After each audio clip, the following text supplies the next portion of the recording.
The NBA Gambling Podcast on the Sports Gambling Podcast Network is brought to you by Edge Boost. Edge Boost enables you to double your bets with no interest. Go to sportsgamblingpodcast.com/edge to get started today.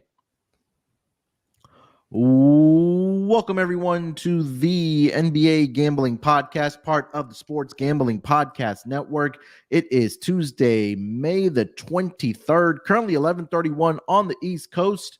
Here to recap what we saw in the Western Conference Finals last night in the handicap Game 4 of the Eastern Conference Finals between the Boston Celtics and the Miami Heat. But helping me to break it all down here, you guys know him as a voice of the Tennis Gambling Podcast, the NFL Gambling Podcast, the WNBA Gambling Podcast, and of course here on the NBA Gambling Podcast, it's Scott Studio Reichel. Scott, what's going on, my man? How you doing?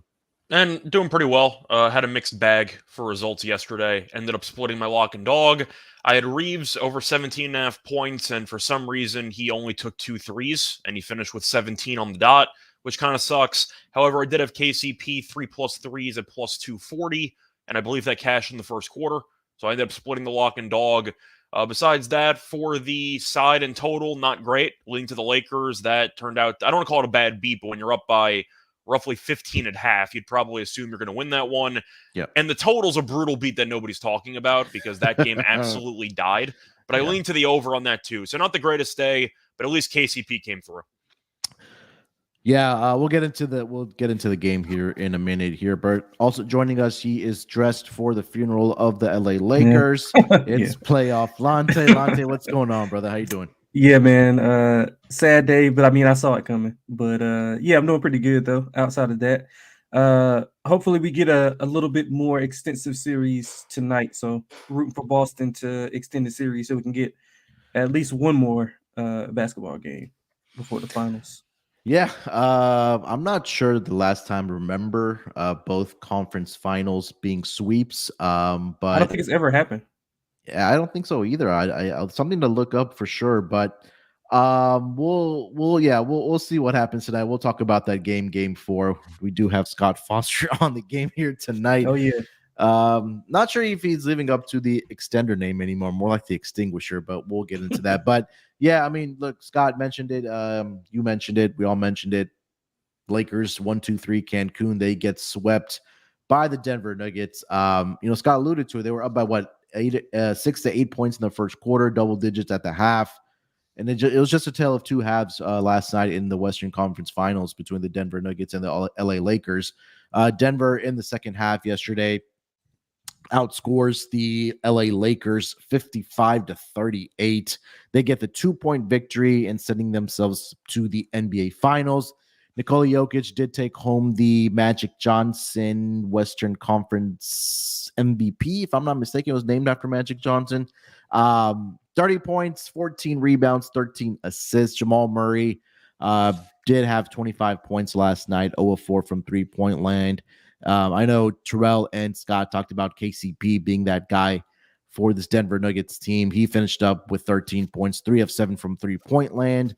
It was pretty much a 7-man rotation last night for the Denver Nuggets. You can maybe say 6-man rotation I was last night. Say 6. Yeah, because Jeff Green played 10 minutes, but it was mostly about 6 guys. Bruce Brown came off the bench, played 20 minutes. Michael Porter Jr. finished up with a double-double, 15 points, 10 rebounds. On the flip side, guys, LeBron did the best that he could. He led the way with 40 points last night for the LA Lakers. He did start the game 4 of 4 from 3-point land. I'm pretty sure everybody saw that attempted lob that ended up going into the basket for him.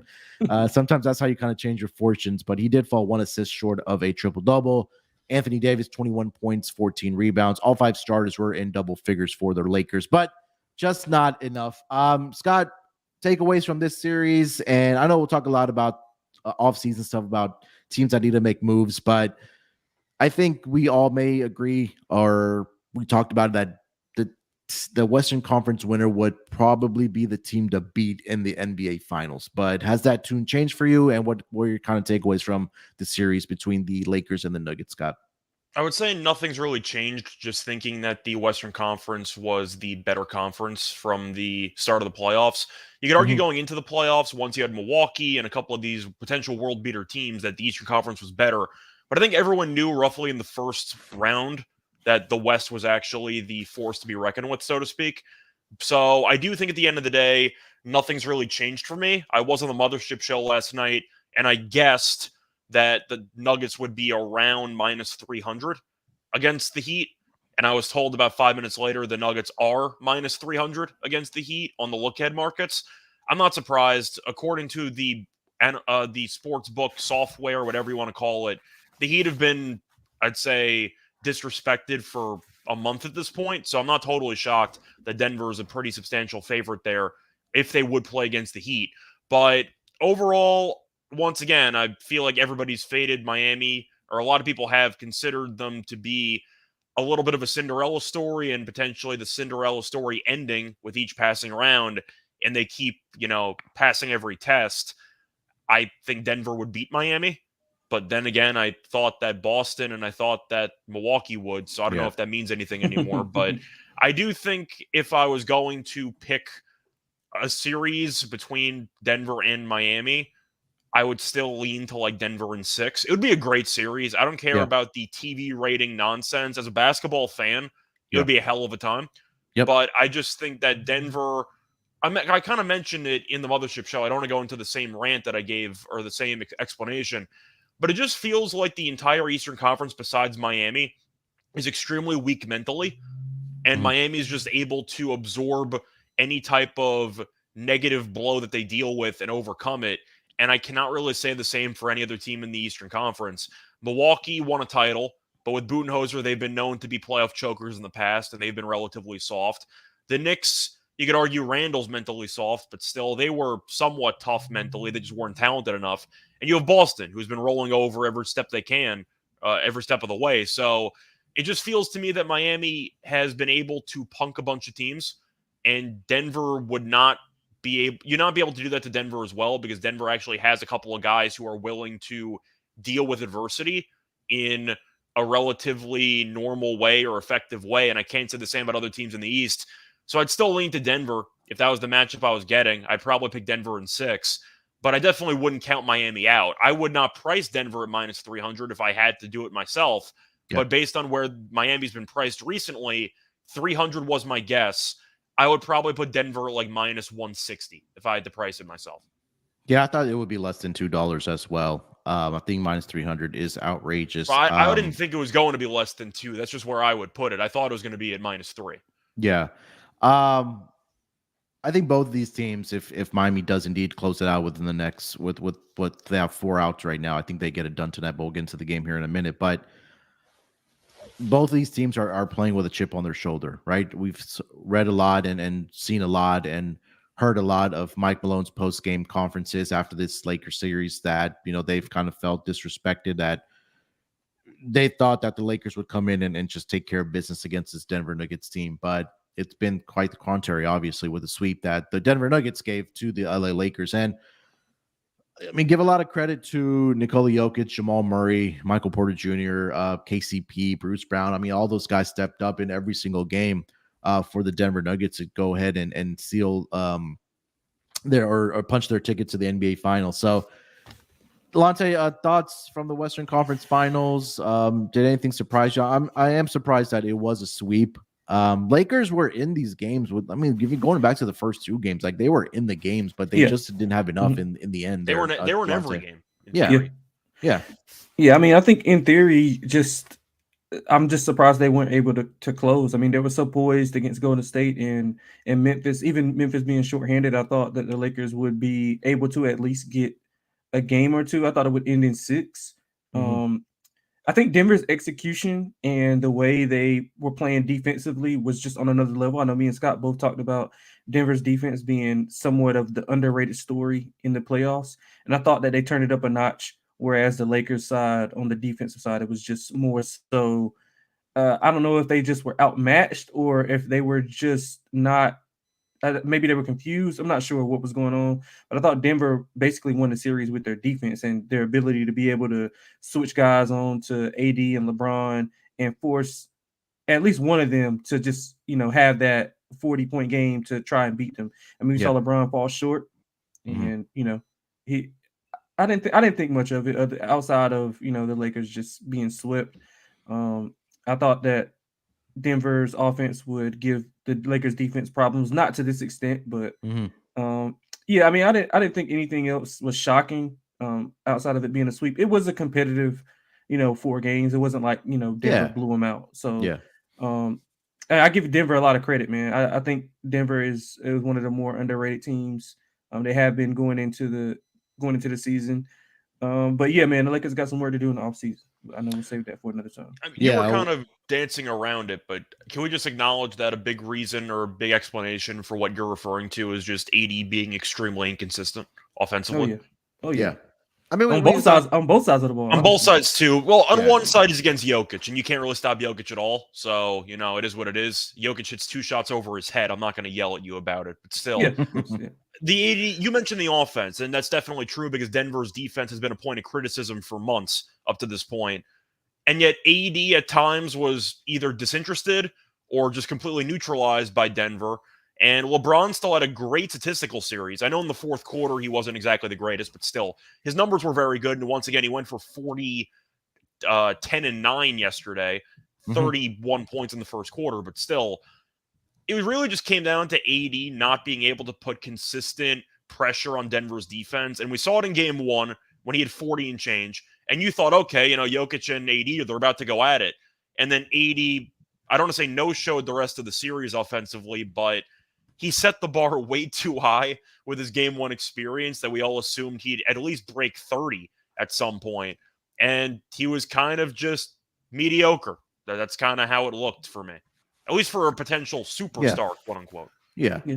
Fair. I mean, look, Joker is a matchup nightmare for anyone, right? And I think just talking about the X's and O's when we do our NBA Finals preview, when Miami does, or if Miami gets it done, I think they will. But it's going to be really fun to talk about because there's just so many different matchups and strengths and that both teams have that can kind of combat each other. So that's going to be fun to definitely get into. So, we'll talk a lot about the offseason teams and moves that teams need to make in the offseason. We'll talk about Lakers and all the other teams, of course. But, look, congrats to the Denver Nuggets.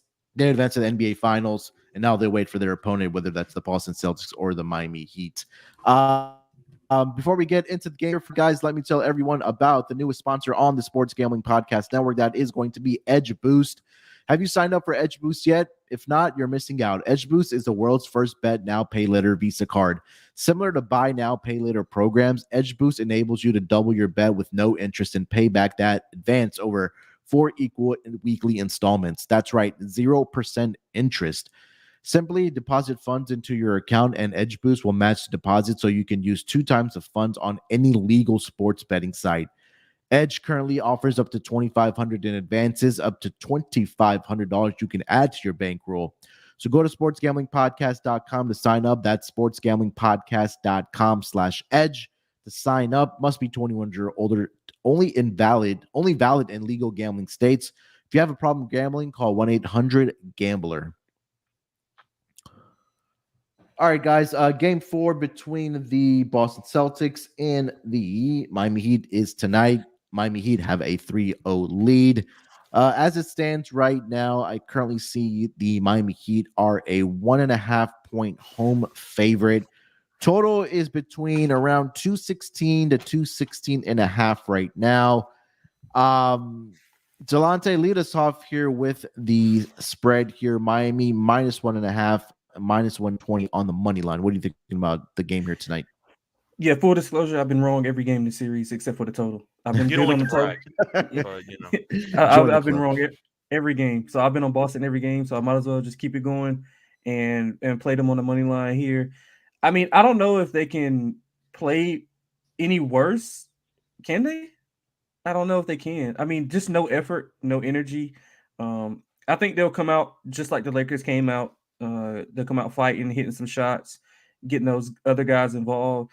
They only played Robert Williams 12 minutes, so they went more small, which I thought was more effective. But the game kind of got away from them. There was some foul trouble in there too, but yes, they went Yeah, relatively so small. late in the second quarter, I thought it kind of got away from them whenever they went on that. Whenever the Heat went on that run, I think Strus hit. Nobody was guarding him in transition. He hit a wide open three.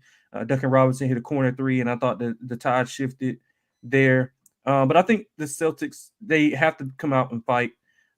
So I'm gonna lean their way. They don't have to. You just hope they will. Yeah, They yeah. don't have to, but- For my pocket's sake, I'm hoping Yeah. they do. But yeah, I mean, I don't know. I mean, because Miami, if it's one team that I trust to like literally put a team in the dirt, it's Jimmy Butler in Miami. But on the other end, I mean, I don't know if Miami can continue to shoot 50+% from deep and from the field. I mean, the Celtics by far had one of the better defenses in the league coming into the playoffs. They kind of fell off during the Atlanta series, but it picked back up against Philly. So I think they can put it together for one game, get it back to Boston, and see what happens. So I'm going to bet the Celtics here plus the 1.5. Scott. So congrats to Miami for winning. I'm taking Miami.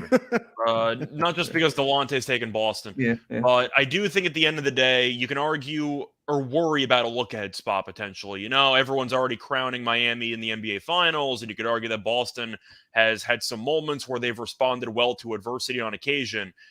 It's not going to happen because Miami lost to this exact same team last year. And with Jimmy Butler being in charge of the overall, I'd say, mindset of the team, and after what he said in the post-game press conference last year in Game 7, Miami's not going to overlook Boston. They're going to try to bury this team. And I think as a result, they're going to end up being able to take care of business here. Of course, I'm going to put both of you on the spot by asking a question. But when have either of you ever seen a team completely quit in a must-win game, which was Game 3, and then respond with any good effort in Game 4 or the following game? I don't think I've ever seen it. I think you're probably going to see Boston roll over again if things go poorly.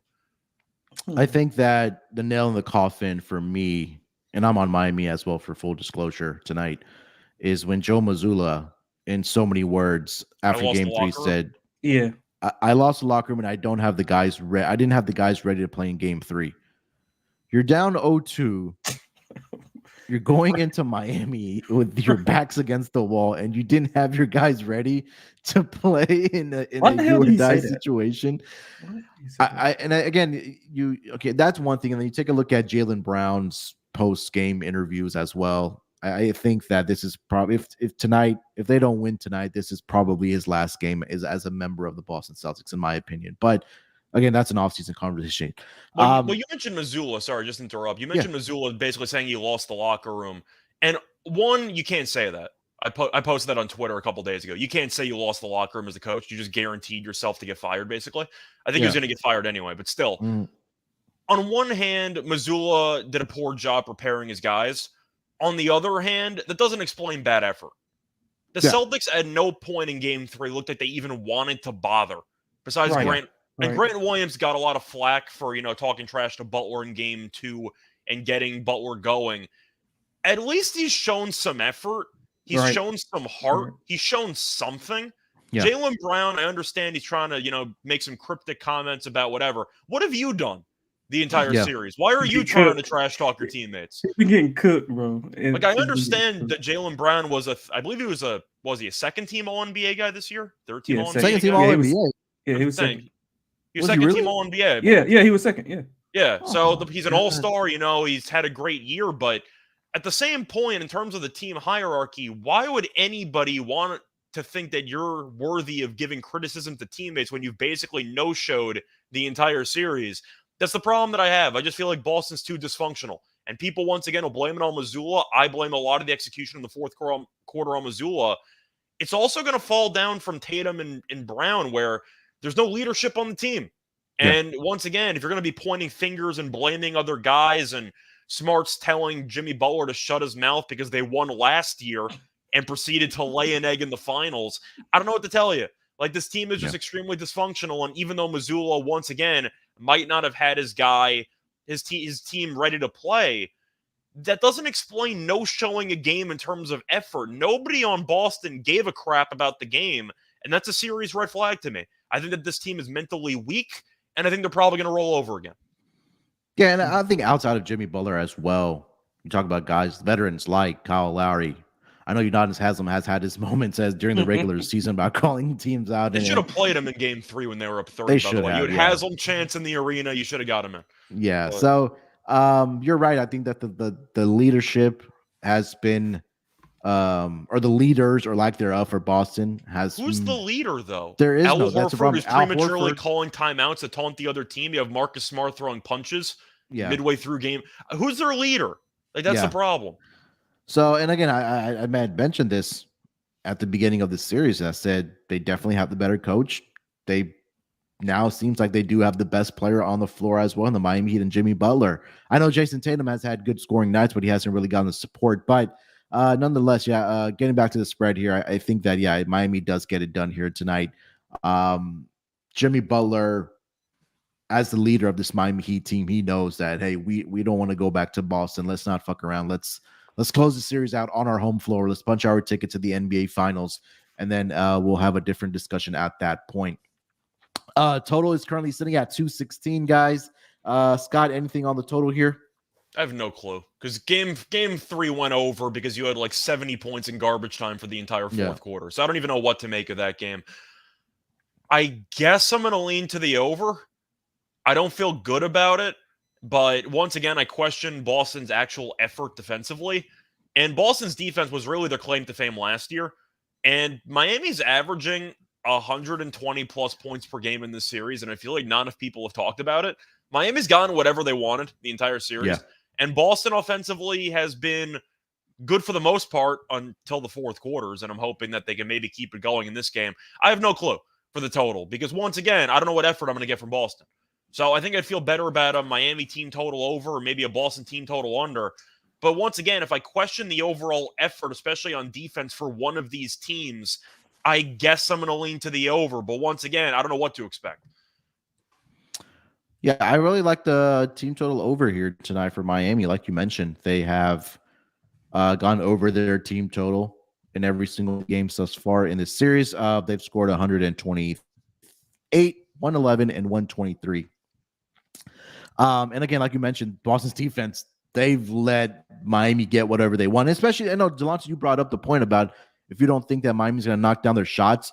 But the fact is that Miami has gotten so many open looks that right. That's what I'm scared you're going to knock down more than you're not, right? So I think that, we'll get into player props here in a second, but I think that's going to continue here tonight. And I think, again, I just kind of keep on going back to the coaching mismatch that Eric Spoelstra, whether that's at the end of the first quarter, at the end of the first half, he makes those adjustments for his offense to have success against his defense. And again, we know Miami really also prides themselves on the defensive end. Talk about guys like Jimmy Butler, Bam Adebayo, the wing guys with Caleb Martin, Gabe Vincent. Those guys have all been putting up the defensive effort. And Scott, I think that's something that you have talked about in this series in particular, is that a team takes on the personality of their leader, and that is Jimmy Butler, who prides himself more so on the defensive side of the basketball. That's going to win games for them. So as far as the total, I do lean with the over, but I think what Scott mentioned is my more favorite play, was I was going to say is the Miami Heat team total over here tonight. Delonte, thoughts on any team totals or the game total here tonight? Yeah, so I have been good on the totals though, but I think it goes under tonight. I think Boston.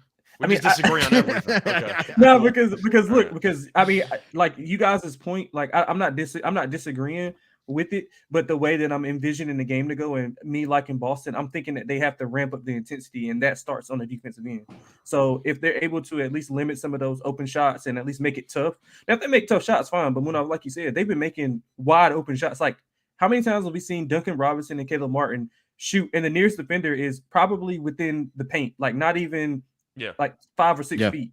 And Robinson NBA.com was getting good looks as a pick and roll ball handler. It was code red for Boston's defense in game 3. That's not a good sign. Right. And so NBA.com, if you look at their advanced like statistics, they have a stat that shows like nearest defender, and it's like 0 to 3 feet, and I think like 4 to 10, like all of the shots that are considered open, like Miami has a really, really high bar as far as shooting open looks. And I mean, it's just like shooting practice. So I think that's all effort. I don't think that has to do anything with scheme or Missoula. I think that's just an effort thing. And I think, I mean, just me thinking of how the game is going to go, I think Boston at least gives somewhat of an effort. Now, if they lose, then they lose, fine, but at least lose with some effort and some pride. I mean, I do want to push back a little bit, though. Why do you think they're going to give effort in game 4 after completely no-showing a must-win game 3? I feel like that's the question that's kind of... There's no right way to fully answer because it's all speculation, but I am curious why you think Boston, after completely not caring in game 3, is suddenly going to care and actually put good effort in for this game and maybe the next couple games. Well, I don't have an answer for you, so I'm sorry. I don't fair enough. Okay, yeah, cool. I don't. It's just how I envision the game going. I really don't have an answer for it. I mean, I understand as far as them not playing, to their level all series, but I mean, just as a competitor, I mean, they gotta have something in them. I mean, to be able to at least compete. And I also think that the game got so far out of hand so fast that they didn't know what to do. So it kind of like shocked them. So I guess that would somewhat answer your question, but in all likelihood, I have no fucking idea. I'm betting on Boston to win the game. All I know is when we talked about, I forgot who posed the question, but I believe on the show I was asked, I don't remember, which team is less likely to get swept, and I leaned to the Lakers. I thought the Lakers would potentially steal one, but mostly because at least I knew they were giving good effort in a game-in, game-out basis. I can't even describe how embarrassing that Game 3 showing was for Boston. That is one of the worst quit jobs I've seen since... And you could argue Phoenix is in a separate category because of the 30-point blowouts at halftime in their elimination games the last 2 years. But, I mean, that was just sad. There's really no way around it. So I can understand what Delonte is saying. If Boston does give good effort, they were leading in Game 1 and Game 2 before they choked it. The problem is after Game 3, and maybe Jaylen Brown's already focused on the contract, and maybe Boston's already focused on the next head coach, and Mazzulla's coaching for his job potentially, and he already lost the locker room. There's too many variables here. There's more variables that suggest Boston's going to once again no-show this game than give good effort. I think Miami, who's been undefeated at home after losing to Atlanta in the play-in game, I just think that atmosphere is going to be too much to handle for Boston.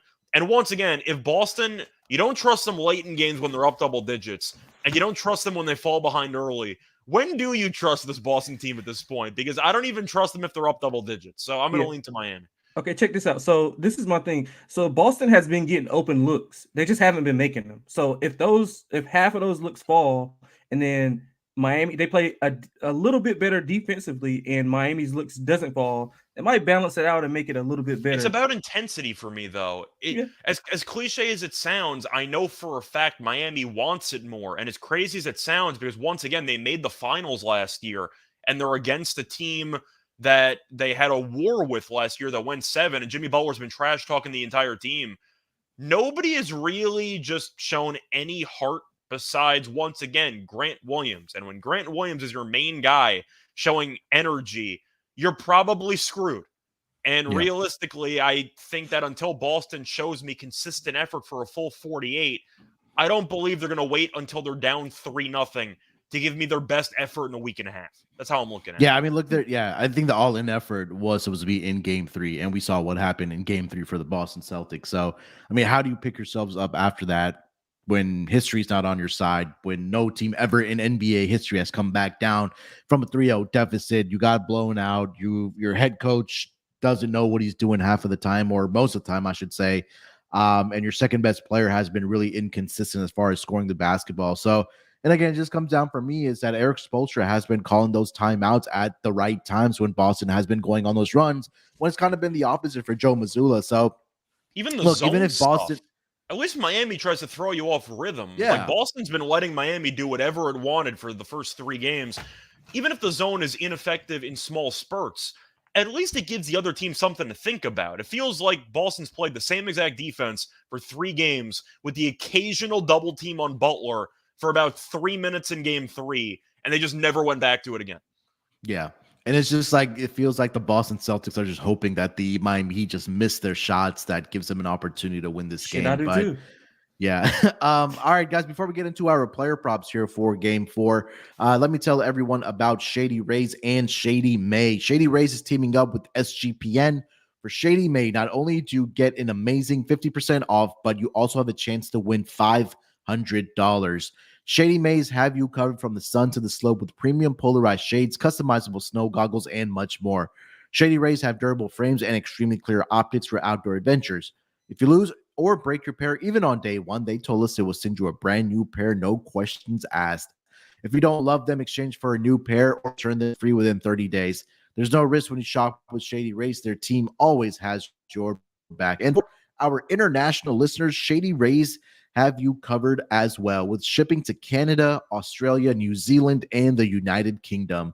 So go to shadyrays.com and use promo code SGPN for 50% off of 2 or more pairs of polarized sunglasses.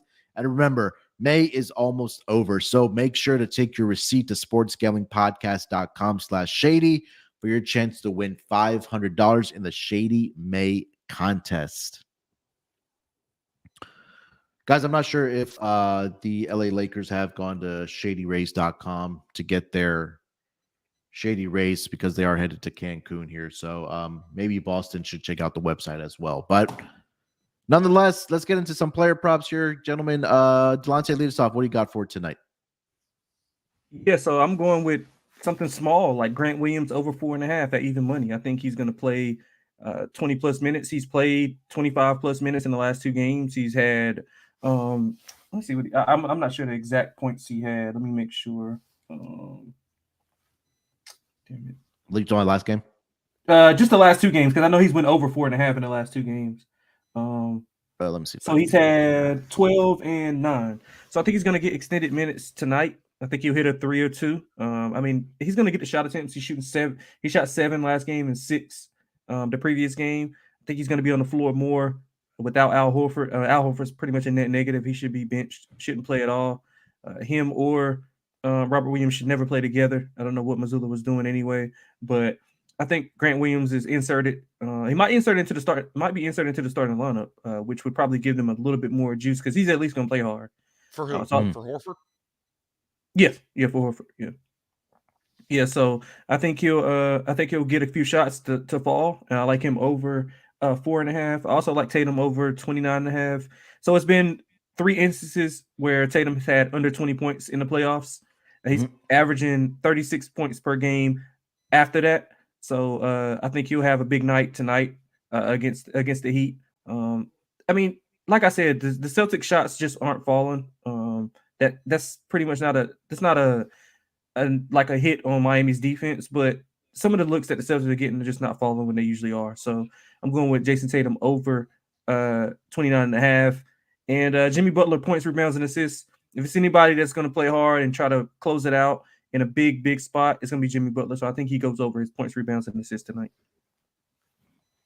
Scott, what do you got for player props?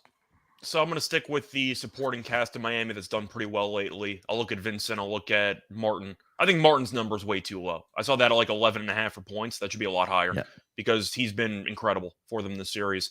I didn't see numbers on Robinson. He's also been really good. It's actually kind of funny because I said he basically couldn't play in the series in game 1, and he scored 0 points in 7 minutes, and then he suddenly became a great player in the series. So it really flipped full 180 for Duncan Robinson in the series. But for game 1, it worked out well for me. But he's been good. Once again, Miami supporting cast has done a lot, and Boston's not guarding anybody. So I think that if you want to keep backing the guys who have gotten Miami to this point, you can keep going to the same guys until it breaks. And as of right now, it's still working. So I'll keep going to Vincent, especially after his performance in the last game. I'm going to go back to Martin. I am going to keep leaning to unders, though, on Lowry and on Love. I really am anti for in this game because he played 5 minutes in game 3, and Miami's, I guess, some of it might have been based on how much they were up by. but the actual medical staff just decided, you know what, maybe you shouldn't play again for the rest of these 43 minutes, and now Love's going to play. I think he might be a decoy in this game at all. Like he's usually playing around 17 minutes, but the fact that he left so early on into game 3 makes me believe that he might get even less minutes in this game. I'm on his unders for either PRA, maybe rebounds and assists, but I'm not sure what role Love's going to have in the first place. Maybe I'm reading into it too much, but don't you think it's a bit concerning that Love, once again, did not return after the first 5 minutes of game 3, and now his props are back to normal? Doesn't that seem a little bit odd? I had him over. I had him over his threes made at like plus 150 and over his points at 6. He comes in, he shoots a 3. He had 5 points in like 2 minutes, and then he just and then his back. Left with an ankle injury, right? Yeah, but they were saying on the broadcast, and he said he could come back. Oh, okay. No, I don't know. I got an alert that it was his ankle, but the point is that it was very weird that he was effective for 5 minutes and then he never saw the floor again because he got hurt, and now his props are back to normal. Is he actually fully back? I don't know. We'll see. But once again, the minutes have really not been there for Love in the series because defensively he's a liability. Let's just tell it how it is. So I do think that Love unders I'll lean to. Lowry unders I like. Besides game 1, Lowry has really not been a factor at all in the series, and I think it's probably going to stay that way. So I'd lean to Lowry unders for points. I just don't see it with him. But I am going to stick with the main core guys for Miami that have gotten them to this point. So I like Butler. I think Bam could have a big game. And I do like Vincent and Martin because they've earned like 35-plus minutes each because they've been that good in the series. I don't mind your Tatum call because I do think that if there's one guy that's going to go down swinging, it probably would be Tatum. And he had 10 rebounds for me last game. I go back to the rebounds there. You could argue maybe every player in Boston might be blowout proof because this would be the season finale if they lose. So they might just let all the starters play all the minutes, even if they're getting killed. So I'm still on Jaylen Brown unders. Until it shows me any type of intensity or heart, I'll keep taking the unders on Brown because he clearly doesn't want it. But for the sake of overs, Tatum, I don't mind. And maybe you could argue points and rebounds if he goes for a great game. For Miami, though, I'm going to stick with the main guys. I'll go with Butler. I'll go with Vincent. I'll go with Martin because they've just been so good the entire series. Yeah, I was looking at Caleb Martin threes here tonight. Going up to 2.5. I think that was at plus 230 on FanDuel, if I'm not mistaken. He's hit 3 or more in 3 straight games, or in all 3 games, I'm sorry, in this series. And he's attempted exactly 7 in all 3 games thus far in this series. Also getting the minutes as well. He's played at least 30 minutes in all 3 games so far for the Miami Heat. 35 last game, 32 game 2, and 30 in game 1. So he's been really effective for the Miami Heat. Also, Derek Brown threes. That number was also at a nice. You mean Derek White? Derek White. I'm sorry. I almost said Derek Brown. Derek White. Isn't that the end for Auburn? Yeah, that from Auburn. And he's also hit at least 3 in all 3 games thus far in this series against the Heat. 3 of 5 in game 1, 3 of 5 in game 2, and 3 of 6 in game 3 as well. So he's been one of the more consistent 3-point shooters for the Boston Celtics. And again, most of his points have all of his points have been coming from the 3-point land. I think that number was at plus 135, if I'm not mistaken. Let me see if I can quickly go back and find that here. Actually, he's at plus 140. So I do like that as well. I agree about Jason Tatum, what Delonte said. Love the stat about how if he scored less than 20 points, he usually does respond in a big way in the next game. And I think that at least Jason Tatum, we know he's going to get the shot volume. He's going to get the minutes. And he's done it, right? We saw a 51-point performance that he had in game 7 against the Sixers. So he's more than capable of, getting over this point projection for the Boston Celtics. Jimmy Butler's PRA, I can't argue against. If you want to go his steals and blocks as well, over 2.5, that's at minus 110. Are you tempted by triple-double at like 22-1? Yeah, I mean, you can sprinkle on it for sure. Has he been sniffing around the triple-double, or has he been falling? I don't know. I don't believe the rebounds have been there. The assists have gotten there a couple of times, but the rebounds are usually at like 7 or 8, I think. 6. What do you see Bam's number for triple-double? Bam is... Sorry, let me pull that up. I don't see a default prop set up for that, so I'm going to have to probably just go into the same game parlay and do it. So let me just see what I can get. Yeah, I was just going to mention that it's usually the assists that aren't there for Bam to get that triple double, but he was close in game 2 where he had 22 points and 17 rebounds and 9 assists for the Miami Heat. And, we haven't really even talked about Bam. He's been having a really good series quietly. Especially defensively, I think, as well. I know the offensive stats, he did really well in games 1 and game 2, and they really didn't need him in game 3, where it was pretty much a blowout, like we talked about in that fourth quarter starts in play. But he's quietly been really good for this Miami Heat team. And like I mentioned at the beginning of the series, that they were going to need Bam to really step up, especially defensively. So those were the kind of props that I was looking at. Anything else, guys, you want to mention before we get into our lock and dog? I'm trying to quickly pull up a potential triple-double for Bam, but they don't even have Bam 10 assists, by the way, on FanDuel, so I have to get really creative with this. What if I told you Bam assists alone, 10-plus assists is plus 3,000? What if I told you that? Yeah. Bam triple-double is... Oh, they're really... Okay, so the calculator's clearly broken. Because Bam over 9.5 on DraftKings for rebounds, if you add it to 10-plus assists, only adds plus 500. What? So that's just an absolute that's just a robbery. So, yeah, I'll figure something out. But Bam 10-plus assists is plus 3,000. Okay. I was kind of going through my futures portfolio yesterday because the Lakers did lose and my bounce went to a negative balance as far as the Lakers lost last night. I wish I had a future portfolio. And I was kind of embarrassed to see that I had the Miami Heat to win the Eastern Conference at 6-1. And this was when I picked it up back in October. I was like, well, okay, maybe if they cash here tonight, that'll kind of limit the damage what the Lakers did for me. That's but fair. Hopefully Miami Heat do get it done here tonight. All right, guys, let's get into our lock and dog for game 4 of the Eastern Conference Finals. Delonte, why don't you lead us off, my man? What do you got for tonight? Look, man, I'm gonna go with Boston as my lock. I think they're gonna win the game. I'm just kidding. Seriously though, yeah. So I'm gonna go with Boston as the lock. Won't go into too much detail. I mean, we went over it early on in the podcast. So, and as for the dog, I'm going with Tatum 40+ points at 5-1. You can get that. If you shop around, you can probably get a little bit closer to 520, 525. So I'm gonna bet Tatum to go for 40+ at 5-1. Love it. Yeah, I think that if Boston is going to go down swinging here, it's going to have to be on the back of. Yep. Yeah, it is really correlated. So, when Tatum finished up with 42 points here tonight, and then the Miami Heat win by 6 points, you can celebrate your 5-1 ticket. Scott, lock and dog, what do you got? Yeah, so I'm just going to go with my gut here and what tells me from witnessing Boston's effort in game 3, or lack of effort, if you want to put it that way. My lock's going to be Miami. I'm going to take Miami on the money line. I think they're going to win the game. Just simply put, I think Boston's dead, and I think that they're going to blow up the team. And as a result, my dog will be Miami minus 9.5 at plus 270. I think Miami kills them. It's really difficult for me to trust Boston to respond after what happened in game 3. All the comments from Brown, the Mazzulla comments about losing the locker room. When you hear those quotes, the season's over.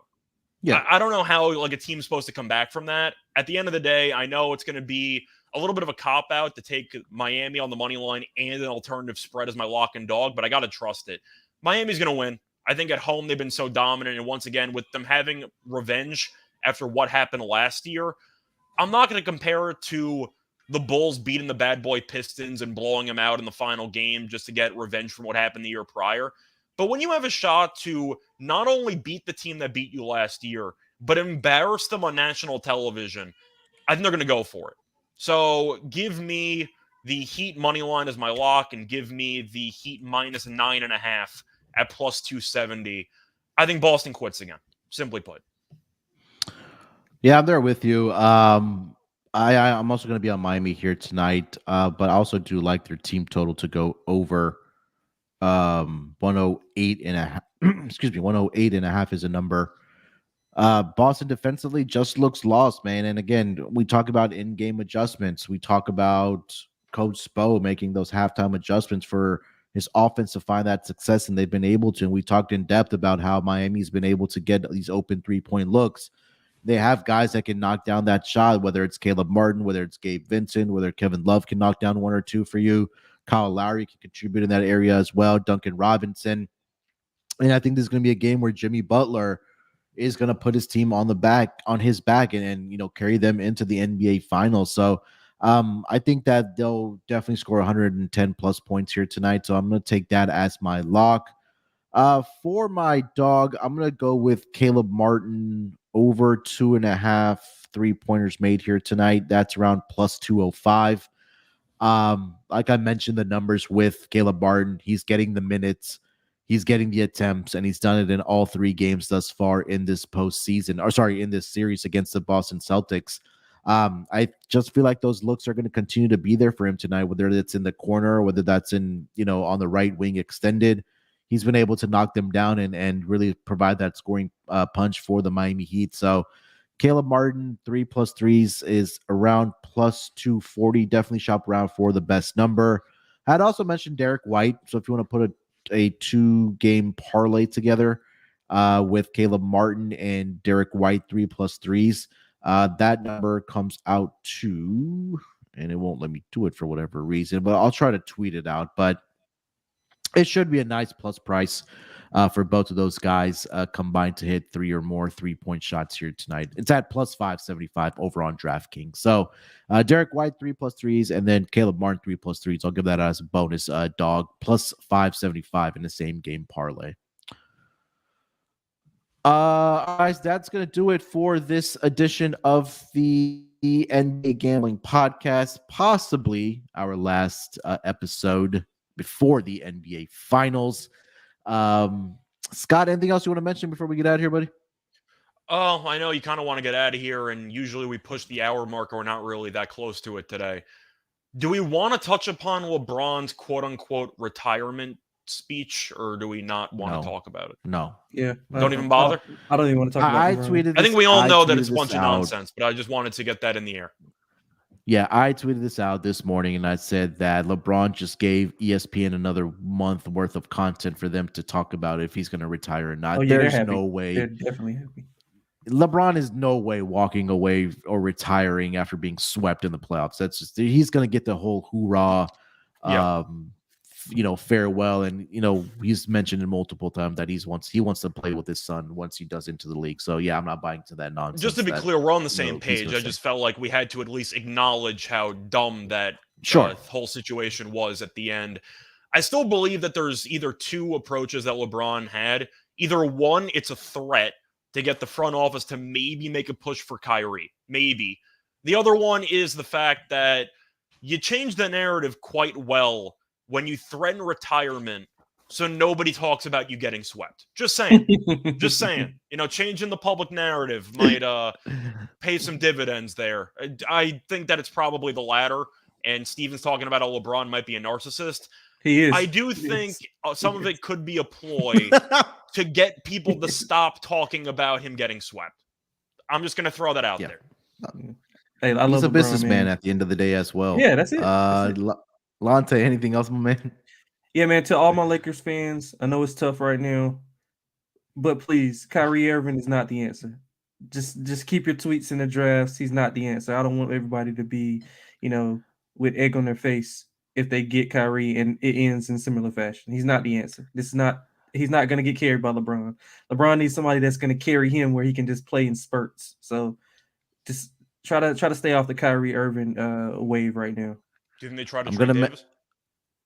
Yeah, I think they do. I want them to, actually. I'm going to mention this. Yeah, I don't think they do, but Trae Young or Kyrie Irving, Lante. Just one word answer before I don't want to expand on it. Trae Young or Kyrie Irving? Damn, Trae. All right. Can you get a discount on Kyrie?